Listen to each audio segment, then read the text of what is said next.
ప్రార్థన చేసుకుందాం. పరిశుద్ధుడు పరిశుద్ధుడు పరిశుద్ధుడని వేలాది దూతల చేత భక్తుల చేత పొగడబడుచున్న మా తండ్రి, గొప్ప దేవుడా, దయామయుడా, నీకు వందనాలు. మా ధ్యానం గెత్సెమనే తోట నుంచి బయలుదేరి అధికారుల దగ్గరకు వచ్చింది నాయన. నీవు చేసిన త్యాగం, నీ ప్రేమ, నువ్వు పడ్డ కష్టం మాకు అర్థమవ్వాలి తండ్రి. ఈ మట్టయిపోయే ఈ చిన్న తలకాయకి సాధ్యపడతలేదు.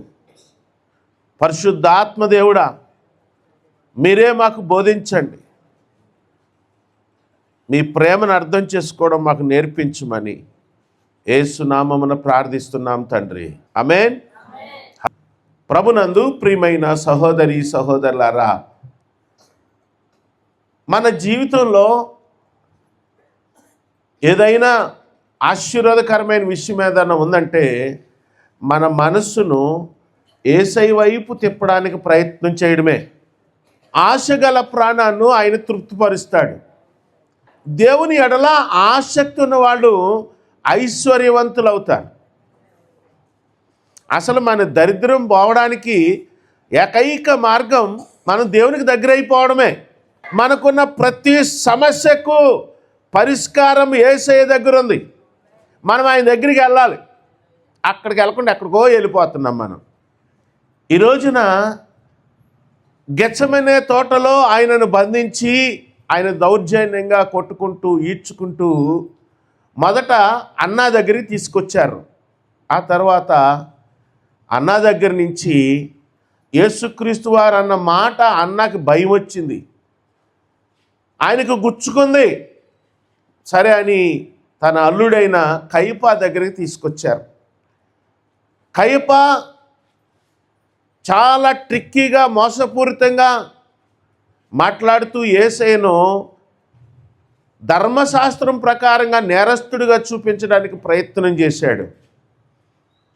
ఇక ఆయన వల్ల కూడా కాలేదు. వీళ్ళ దుర్మార్గాన్ని బట్టి, మామ అల్లుళ్ళ దుర్మార్గాన్ని బట్టి రోమా ప్రభుత్వం ఇశ్రాయేలీల మీద వీళ్ళ అధికారాన్ని తక్కువ చేయడం జరిగింది. మరణశిక్ష విధించే అధికారం సన్హెద్రిన్ సభకు కానీ ప్రధాన యాజకుల కూటమికి కానీ లేకుండా రోమా ప్రభుత్వం అణిచివేయడం జరిగింది. అందుకని ఇప్పుడు ఈ సన్హెద్రిన్ సభలో ఉన్న సభ్యులు, ప్రధాన యాజకుడైన అన్నా కయపాలు ఆయనను పిలాతు దగ్గరికి తీసుకెళ్తున్నారు. యోహాను సువార్త 19వ అధ్యాయము 1, 2, 3 వచనాలు. అప్పుడు పిలాతు చాలండి, ఆగండి. పిలాతు దగ్గర చాలా సమాచారం ఉందండి. బైబిల్ చరిత్ర పుస్తకాల్లో చూస్తే ఇజ్రాయేలు దేశంలో రోమా ప్రభుత్వం ఎలా రన్ అవుతూ ఉండేదంటే గూఢచారి వ్యవస్థ చాలా పటిష్టంగా ఉండేదంట. యేసుక్రీస్తు వారు బోధనలు చేస్తున్నారు అనగానే ఆయన ఏం బోధన చేస్తున్నారు అనడానికి వచ్చిన సైనికులు ఉన్నారు. ఆ తర్వాత వాళ్ళు యోహాను దగ్గరికి వెళ్ళారు. ఈయన బోధనలు విన్నారు. యోహాను దగ్గర బాప్తిసం తీసుకున్నారు సైనికులు. యేసుక్రీస్తు వారు ఏ బోధన చేస్తున్నారు? పన్ను కట్టమన్నాడా, ఎగ్గొట్టమన్నాడా? ఏ లోకము ఏ రాజ్యము గురించి మాట్లాడుతున్నాడు? పరలోక రాజ్యమా, లేకపోతే రోమా ప్రభుత్వాన్ని కూలదోసే కుట్రలు ఏమైనా జరుగుతున్నాయా? ఈ విషయాలన్నీ సవివరంగా పిలాతు దగ్గర ఇంటెలిజెన్స్ రిపోర్ట్ ఉంది. ఆయనను యేసుక్రీస్తు వారిని ఒక నేరస్తుడిగా చూపించడానికి సర్వ విధాల ప్రయత్నం చేసి ఆయన ముఖం మీద కొట్టారు, ఆయన చెంప మీద కొట్టారు, అరచేతులతో కొట్టారు.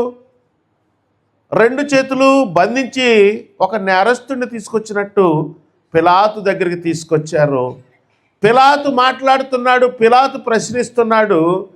ఆయన 3 సార్లు ఈయన యందు నాకు ఏ నేరము కనపట్లేదు, ఈయన నీతిమంతుడు, ఈయన ఎందుకు చంపాలి అని పిలాతు, గవర్నర్ అయిన పిలాతు ప్రశ్నిస్తున్నాడు.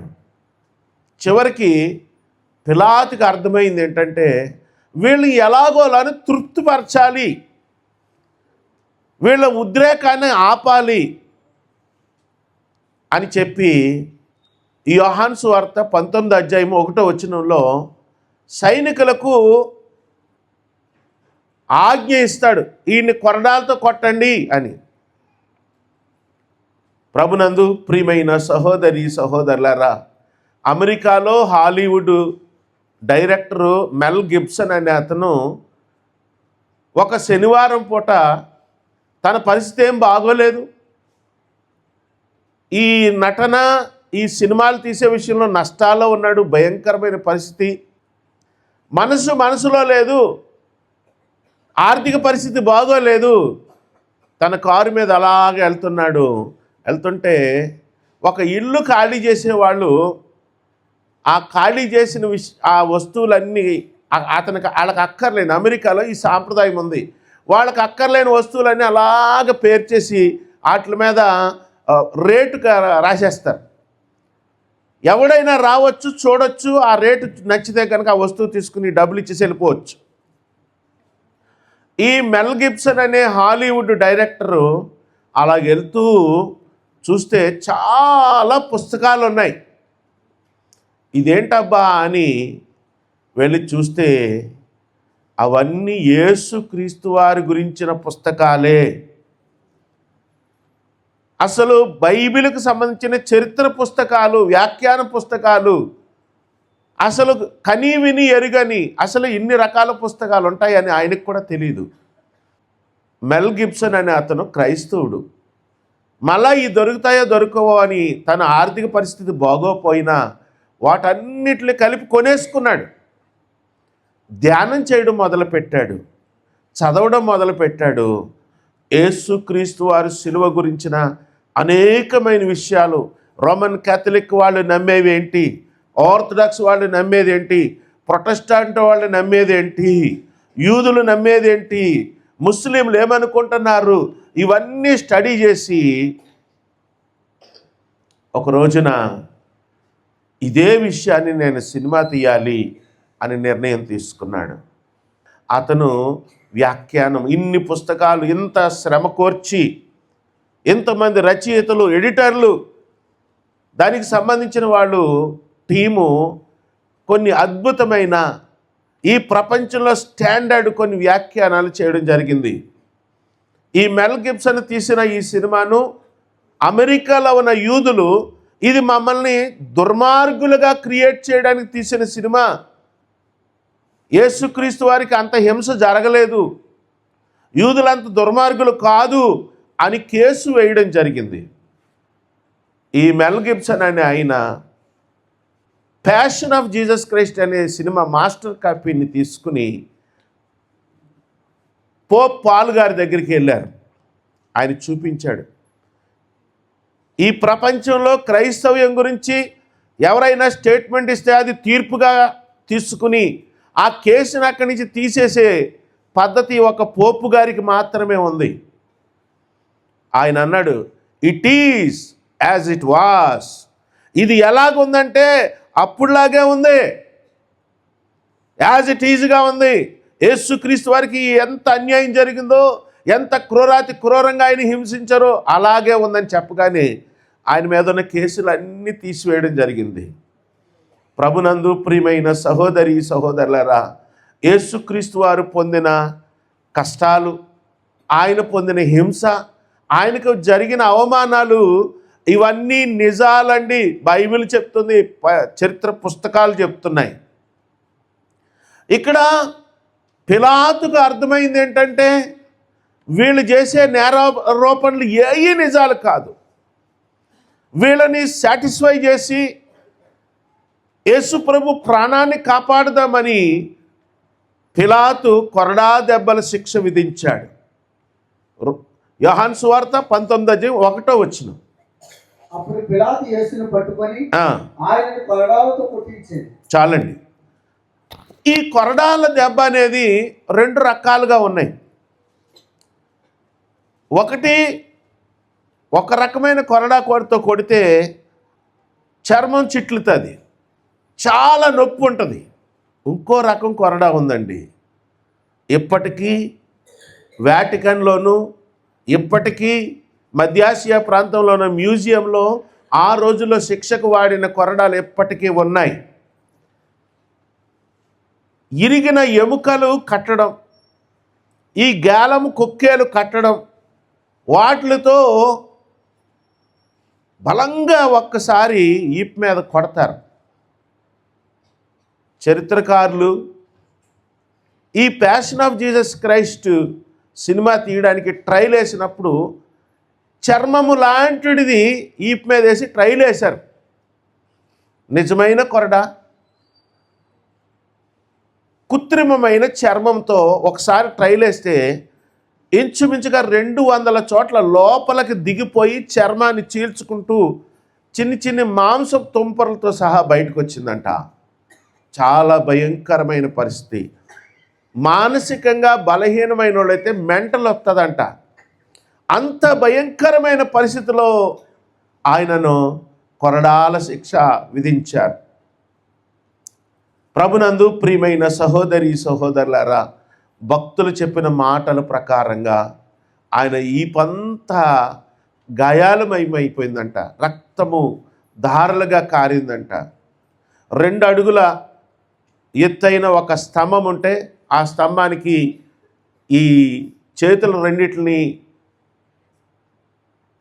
గొలుసులకు కట్టేసి ఆ స్తంభం మీద పడుకునేలా చేసి ఈ పంత బాగా దొరికేలాగా అలాగ పెట్టి అక్కడ కొడతారంటండి. ఈ పంత గాయాలే, అంగుళం కూడా తేడా లేకోకుండా ప్రతి సెంటీమీటర్లోనూ బలమైన గాయాలతో ఆయన కొరడాల దెబ్బలు అనుభవించాడండి. ఆయన మీద ఇంకా నేరం రుజువు కాలేదు.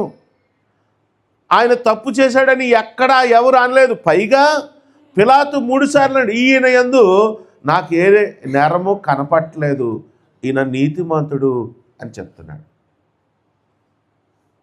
పిలాతు భార్యకు దేవుడు కలలో మాట్లాడాడు.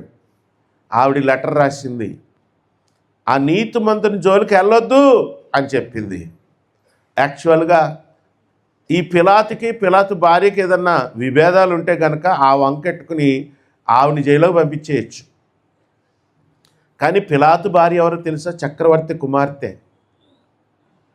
ఆవిడ కూడా అమ్మ ఈ రోజున ఒక స్త్రీని మనం తలుచుకోవాలి, ఎక్కువసేపు కాదు, ఒకసారి గుర్చేసి నేను ముందుకెళ్ళిపోతాను. ఆవిడ నేను చచ్చినా పర్లేదు, దేవుడు నాతో కళ్ళ ద్వారా మాట్లాడింది నా భర్తకు తెలియాలి, ఆ శాపము ఆ నీతిమంతుని రక్తాపరాధం నా కుటుంబం మీదకు రాకూడదు అని చెప్పి ధైర్యం చేసి ఒక చీటీ రాసి తన భర్త దగ్గరికి పంపించిందండి. ప్రభునందు ప్రియమైన సహోదరి సహోదరులరా, భక్తి చేయడానికి ఎన్నో అడ్డులు వస్తాయండి. అడ్డులు ప్రాణాలు తీసేస్తాయి అంటారా?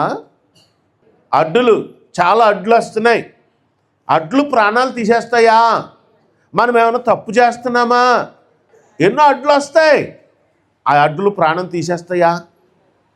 మనం ఏం చేయాలి? పిలాతు భార్యలాగా దేవుని కొరకు తెగించాలండి. ఆ నీతిమంతుని జోలికి వెళ్ళొద్దు అని చెప్పింది ఆవిడ. పిలాతు ఇక్కడ మత నాయకులను సాటిస్ఫై చేయాలి, తన అధికారాన్ని కాపాడుకోవాలని చూస్తూ నిజాలే మాట్లాడాడండి. ఈయన యందు నాకు ఏ దోషము కనపట్లేదన్నాడు. ఆ తర్వాత చదండి 2-3 వచనాలు. సైనికులు ముండ్లతో కిరీటమును అల్లి ఆయన తల మీద పెట్టి ఊదా రంగు వస్త్రము ఆయనకు తొడిగించి ఆయన వద్దకు వచ్చి చాలండి. ఈ సైనికులకి ఛాన్స్ దొరికిందండి. నిన్న ఎక్కువసేపు మాట్లాడలేకపోయాం. ఈ సైనికులు ఆయనను అపహాస్యం చేస్తున్నారు. మీకు ఎప్పుడైనా తొమ్మ ముళ్ళు గుచ్చుకుందో లేదో నాకు తెలియదు, మీకు గుచ్చుకోవాలని నేను అనుకోవట్లేదు. కొమరవరం రోడ్లో ఉండేవి తుమ్మ చెట్లు, ఇప్పుడు లేవు, తీసేశారు. ఇప్పుడు అది కాస్ట్లీ వెంచర్లు అయిపోయినాయి. ఆ తుమ్మ ముళ్ళు గుచ్చుకుంటే చాలా భయంకరమైన బాధ, అంటే ఒక రకమైన నొప్పి అన్నమాట, మామూలు నొప్పి కాదు. లోపల నుంచి పైకి ఆ నొప్పి తన్నుకుంటూ ఉంటుంది. అలాంటి భయంకరమైన ముళ్ళతో ఒక కిరీటంలాగా తయారు చేసి ఆయన నెత్తి మీద పెట్టి ఇలాగ గుచ్చేశారండి. చర్మాన్ని చిట్లుకుని ఎముక దాకా ఆ ముళ్ళు వెళ్ళిపోయినాయి. నెత్తిమేంచి రక్తము ఆయన ముఖం మీద కారుతోంది. యేసుక్రీస్తు వారు ఇంకా పుట్టకముందే 400 సంవత్సరాల క్రితం యెషయా భక్తుడి ద్వారా ఇంకా అనేకమైన భక్తుల ద్వారా యేసుక్రీస్తు వారు ఎలాగుంటారు, ఆయన స్వరం ఎలాగుంటుంది, ఆయన మనస్తత్వం ఎలాగుంటుంది, ఆయన జనంలో నడుచుకుంటూ వెళ్తే ఎలా ఉంటాడు అనే విషయాలు చాలా స్పష్టంగా ఉన్నాయి. హల్లెలూయా, హల్లెలూయా. ఏ తల్లికైనా తన బిడ్డ అందగాడే, అవునా కాదండి? ఆడు నల్లగా ఉన్న కాకి పిల్ల కాకి ముద్దు. మరియమ్మ తల్లి అనేదంట, నా కొడుకు అందగాడు అని. ఈ లోకములో తల్లులు ఏమంటారు తెలుసు? రే, నిన్ను అందంగా కనుక్కున్నాను రా, నిన్ను ఎలా పెంచానంటే నీకు దెబ్బలు తగలకోకుండా పెంచాను రా, నువ్వేంట్రా ఇలా తయారయ్యావు, ఆత్మాను యాక్సిడెంట్లు, ఆత్మాను గొడవలు, ఏంటిది అని అడుగుతూ ఉంటారు తల్లులు. అడుగుతారా? అడగరండి. ఇక్కడ యేసుక్రీస్తు వారు మహా అందగాడు. ఆయన నడుచుకుంటూ వెళ్తుంటే వేలాది మంది ఫాలో అవుతూ ఉండేవారు. ట్రాఫిక్ జామ్ అయిపోతూ ఉండేది. ఆ యెరూషలేం పట్టణం వీధులు గుండగా ఆయన నడుస్తూ ఉంటుంటే వేల మంది ఫాలో అయిపోతూ ఉండేవారు, గుమిగూడుతూ ఉండేవారు, ఆయన అనుసరిస్తూ ఉండేవారు. అంతమందిలో కూడా ఆయన ప్రత్యేకంగా కనపడేవాడు. ఆయన ముఖరీతి ప్రత్యేకమైంది, ఆయన అందగాడు. కానీ ఆయన ముఖం మీద ఊసిన ఉమ్ములు, ఈ ముళ్ళ కిరీటంలో ఉన్న గాయాలు, ఎన్ని ముళ్ళు దిగాయి అనేది కూడా లెక్కలు కట్టడం జరిగింది. కొన్ని సంవత్సరాల క్రితం యేసుక్రీస్తు వారి శరీరానికి చుట్టిన ప్రేత వస్త్రాన్ని పోప్ పాల్ II ఆయన 1 మీటరు, అది 70 అడుగులు పొడుగుంటుంది అనుకుంటా ప్రేత వస్త్రం. ఈ శవానికి చుట్టే మనం ఇక్కడ కొనే వస్త్రం చాలా చీప్ క్వాలిటీది. అక్కడ మరి ఏ క్వాలిటీ వాడతారో తెలియదు, కానీ ఆయన శరీరం మీద, ఆయన వస్త్రం మీద పూసిన సుగంధ ద్రవ్యాల వల్ల ఆయన చనిపోయిన తర్వాత ఆయన శరీరానికి చుట్టిన ఆ ప్రేత వస్త్రం ఆయన తిరిగి పునరుజ్జీనుడై లేచినప్పుడు తనకు చుట్టిన వస్త్రాన్ని మడతెట్టి అక్కడ పెట్టాడండి. మనం ఏదైనా ఒక ఘనకార్యం చేసి హైదరాబాద్ నుంచో బొంబాయి నుంచో ఎక్కడి నుంచో ఊరు నుంచి వస్తే ఆ యాల ఇంకా హైదరాబాదులాగే బిహేవ్ చేస్తూ ఉంటాం మనం. మాట్లాడరేంటి ఎవరును? పోనీ కర్మకాలి కొయిటా నుంచి వచ్చారనుకో, ఇంక కొయిటే. కానీ యేసయ్య అంత త్యాగం చేసి మరణించి సమాధి చేయబడి తిరిగి లేచి ఆయన తనకు చుట్టిన ఆ ప్రేత వస్త్రాన్ని మడతెట్టి అక్కడ పెట్టేటప్పుడు బయటకు వచ్చాడండి. ఆయన అసలు బాగుపడే లక్షణాలు ఈ జీవితంలో, ఈ ప్రపంచంలో క్రమమైన జీవితం నేర్చుకోవాలంటే ఎవడైనా సరే, ఆడు ఏ మతస్థుడైనా సరే యేసుక్రీస్తు వారి దగ్గరికి రావాల్సిందే. ప్రభునందు ప్రియమైన సహోదరి సహోదరులారా, ఇక్కడ యేసుక్రీస్తు వారు ఆ ముళ్ళ కిరీటం బాధ, భయంకరమైన బాధ అండి. మీకు ఎక్కడో చిన్నది ఏదన్నా గుచ్చుకుంటే ఎవరి మీద చిరాకు పడతాం చెప్పండి? చిరాకు పడతామా లేదా? 3వ వచనం చదవండి. ఆగండి, ఇందాకేమో కొరడాలతో కొట్టారు.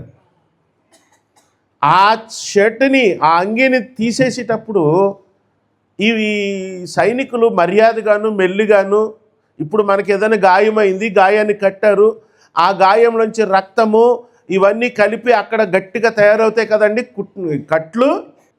గవర్నమెంట్ ఆసుపత్రికి వెళ్తారు, ఆ సిస్టర్ గారు బిజీగా ఉన్నారు, ఒక లాగులో అవుతుంది అంతే, మనం కేవమని కేకేస్తాం. కొన్ని సిస్టర్లు మంచి ఆవిడ అనుకో, నామాశిలైన్ అని ఉంటుంది, అది పోస్తారు. పోసి 1 నిమిషం ఆగితే మెత్తబడుతుంది. అప్పుడు ఇలా తీస్తే మనకి నొప్పి తక్కువగా ఉంటుంది. మరి ఇప్పుడు ఈ సైనికులు మొదటి సిస్టర్ లాగా తీసుంటారా, రెండో సిస్టర్ లాగా తీసుంటారా? మీద ఉన్న అంగీని భయంకరంగా ఒక లాగు లాగి ఉంటారు కదండి. ప్రతి గాయము మళ్ళా మొదలకు వస్తుంది, ప్రతి గాయము మరలా రక్తంతో నిండిపోతుంది. బాధ, భయంకరమైన బాధ. ఆ వస్త్రాన్ని పక్కన పెట్టి మళ్ళా ఒక ప్రశస్తమైన వస్త్రము, ఉదారంగ వస్త్రాన్ని ఆయన మీద వేశారంట. అంటే ఒక షాలు అని కప్పినట్టు కప్పారంట. పైనేమో బుర్ర పని చేయకోకుండా భయంకరమైన బాధతో ఉన్న ఈ ముళ్ళ కిరీటము, రక్తము. ముఖమేమో ఈ ఉమ్ములు రక్తం మధ్యన చాలా అసహ్యంగా కనపడుతూ ఉంది. ఈ పంత గాయాలు. ఆయన అంత శ్రమను పొందుతూ ఉన్నాడండి. లూకాసు వార్త 23వ అధ్యాయము 8 నుంచి చదువుదాం. హేరోదు యేసుని చూచి మిక్కిలి సంతోషించెను. ఆయనను గురించి చాలా సంగతులు విన్నందున ఆయన ఏదైనాను ఒక సూచక క్రియ చేయగా చూడ నిరీక్షించి బహుకాలము నుండి ఆయనను చూడగోరాను. ఆయనను చూచినప్పుడు చాలా ప్రశ్నలు వేసినను ఆయన తనకు ఉత్తరమేమీ ఇయ్యలేదు. ప్రధాన యాజకులను శాస్త్రులను నిలవబడి ఆయన మీద తీక్షణముగా నేరము మోపిరి. ఒక నిమిషం ఆగండి. ఇక్కడ బైబిల్ పండితులు వ్యాఖ్యానించింది ఏంటంటే హేరోదు వ్యభిచారి. హేరోదు ఎవరండి? కానీ యేసుక్రీస్తుని బలవంతంగా అక్కడ తీసుకెళ్లారు. యేసుక్రీస్తు వారు మాట్లాడలేదండి. మనం క్యారెక్టర్ లేకోకుండా, మనకి సరైన జీవితం లేకోకుండా మనం యేసయ్య దగ్గరికి వెళ్తే మాట్లాడతాడంటారా? మాట్లాడు. యేసుక్రీస్తు వారు హేరోదుతో ఏమైనా మాట్లాడాడంటారా? మాట్లాడలే. హేరోదు గురించి మనం చాలా తెలుసుకోవాలి. హేరోదు యేసుక్రీస్తు వారిని అపహాస్యం చేయించాడని బైబిల్లో ఉంది. ఏంటయ్యా అపహాస్యం అంటే? చరిత్ర పుస్తకాల్లో వ్యాఖ్యానాల్లో ఉన్నది ఏంటంటే, భక్తులు చెప్పింది ఏంటంటే, చరిత్రకారుడైన యోసబస్ చెప్పింది ఏంటంటే, అందగత్తెలను తీసుకొచ్చి వాళ్ళని బట్టలిప్పించి నగ్నంగా యేసుక్రీస్తు వారి ఎదుట డాన్స్ చేయించాడంట. మీదకి వెళ్ళి డాన్స్ చేయమని చెప్పాడంట. యేసుక్రీస్తు వారు కళ్ళు మూసుకుని ఉన్నారు. యేసుక్రీస్తు వారు ముఖం తిప్పుకొని ఉన్నారు. యేసుక్రీస్తు వారు మౌనంగా ఉన్నారు. ఆయనను మామూలుగా హేళన చేయలేదు. చాలా అమ్మా, ఈ రోజున మీరు మళ్ళా గుర్తెట్టుకోండి. నేను ఎక్కడైనా మిస్ అయితే మీకు అర్థమవుతుంది. యేసుక్రీస్తు వారి ఎడల ఎవరెవరు ఓవరాక్ట్ చేశారో వాళ్ళు సంచుల కింద వాళ్ళకి కేటాయించినవి పట్టుకెళ్ళిపోయారండి. ఎవరికి దేవుడు బాకీ ఉండడం. దేవుని విషయంలో చాలా జాగ్రత్తగా ఉండాలి. ఇక్కడ హేరోదు బైబిల్లో లేదు. ఆయన కుక్క చనిపోయిందంట. దాన్ని తీసుకొచ్చి నువ్వు అందరినీ చనిపోయిన వాళ్ళు తిరిగి లేపుతావంట కదా, నా కుక్కను బతికించానడంట. అంటే అర్థం ఏంటంటే, నీ మహిమను చూపించు, నీ మీద ఉన్న నేరాలను తీసేస్తాను, నేను కాపాడుతానని అంటున్నాడు. ఎవరిని కాపాడుతానంటున్నారండి? దేవుణ్ణి అంట హేరోదు కాపాడుతున్నాడంట. ఒక్కోసారి మనకి చాదస్తం నెత్తికెక్కెత్తే దేవుడి విషయంలో ఇలాగే ప్రవర్తిస్తామేమో అని అనిపిస్తూ ఉంటుంది నాకు. మూర్ఖత్వం పెరిగిపోతేను, ఇంగిత జ్ఞానం చచ్చిపోతేను మనం కూడా ఇలా ప్రవర్తించే ప్రమాదం ఉందండి. అందుకనే హేరోదు గురించి చక్కగా బైబిల్ గ్రంథంలో వివరించబడ్డది. అమ్మా జాగ్రత్త, భక్తి చేసేటప్పుడు నువ్వు భక్తిపరురాలైతే మంచిది, దేవుడు నిన్ను దీవించునుగాక. కానీ నేను భక్తిపరురాలని అని చెప్పుకోవడానికి నానా విన్యాసాలు చేస్తూ ఉంటారు కొంతమంది. స్వరం మారిపోద్ది ఏంటో మరి, న్యాచురల్గా మాట్లాడరు. నాకు అలాంటి వాళ్ళు ఎదురవుతూ ఉంటారు. ఎందుకు? అరువు తెచ్చుకున్న స్వరం ఎందుకు? మామూలుగా మాట్లాడవచ్చు కదా. నేనేం చెప్తున్నానంటే, ఇక్కడ హేరోదు ఎవరిని పరీక్షిస్తున్నాడండి? ఎవరు ప్రశ్నిస్తున్నాడండి? ఎవరిని శోధిస్తున్నాడండి? సృష్టికర్త అయిన మనం ఒక్కసారి మర్చిపోతూ ఉంటాం. మనమెంత, మన బతికెంత, మనమెంత, మన భక్తి ఎంత. అమ్మా ఇక్కడ ఏమయ్యాడండి హేరోదు? తర్వాత పురుగులు పడి చచ్చాడు. అమ్మా జాగ్రత్తగా వినండి. దేవుని విషయంలో, భక్తి విషయంలో అలసత్వంగా ఉండకూడదు. నువ్వు ఎవరితోనైనా యాలోకొలమాడు, నువ్వు ఎవరితోనైనా చతుర్లు వేసుకో, మాట్లాడు, ఏమో దానివల్ల ఏమవుతుందో నాకు తెలియదు, కానీ దేవునితో మాత్రం జాగ్రత్త. మనం జాగ్రత్తగానే భక్తి చేయాలి. ప్రభునందు ప్రియమైన సహోదరి సహోదరులారా, దేవుడు మనల్ని ప్రేమిస్తున్నాడు, దాంట్లో అనుమానం లేదు. దేవుడు మనల్ని ఆశీర్వదించాలనుకుంటున్నాడు. కానీ మనం భక్తిని ఎలా పడితే అలా చేసేసేసి ఇదే భక్తి అనుకుంటే కనుక పొరపాటు. చాలామంది చాలా రకాలుగా భక్తి చేస్తున్నారు. మనం ఎలా భక్తి చేయాలంటే భయముతో భక్తి చేయాలంట. బైబిల్ చెప్తుందా, నేను చెప్తున్నానా? బైబిలే చెప్తుంది. ఇక్కడ హేరోదు చివరికి రాజులు, గొప్ప గొప్ప వాళ్ళు, డబ్బులున్న వాళ్ళు, ఐశ్వర్యవంతులు వాళ్ళ ఫ్రెండ్షిప్ని డెవలప్ చేసుకోవడం కొరకు విలువైన కానుకలు పంపిస్తూ ఉంటారు. ఇక్కడ పిలాతు హేరోదుకి గిఫ్ట్గా ఎవరిని పంపిస్తున్నాడండి? యేసయ్యని పంపిస్తున్నాడు. మీకు అర్థం అవ్వట్లేదు అనుకుంటా. పిలాతు హేరోదుల మధ్యన యేసయ్య గిఫ్ట్ అయిపోయాడండి. ఈయన ఏమైనా వస్తువా? ఈయన ఏమైనా కళాఖండమా? ఈయన అంత తక్కువ అయిపోయాడా? వీళ్ళు ఎలా ఆలోచిస్తున్నారు చూడండి. బైబిల్లో చాలా స్పష్టంగా ఉంది.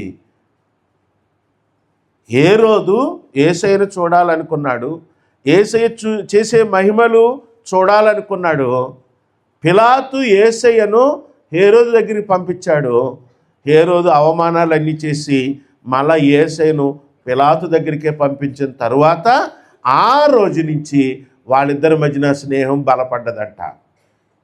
మనకు తెలియకోకుండానే ఒక్కొక్కసారి చాలా మంచి పని చేశామని దేవునికి ఇష్టం లేని పని చేస్తూ ఉంటాం. అమ్మా జాగ్రత్త.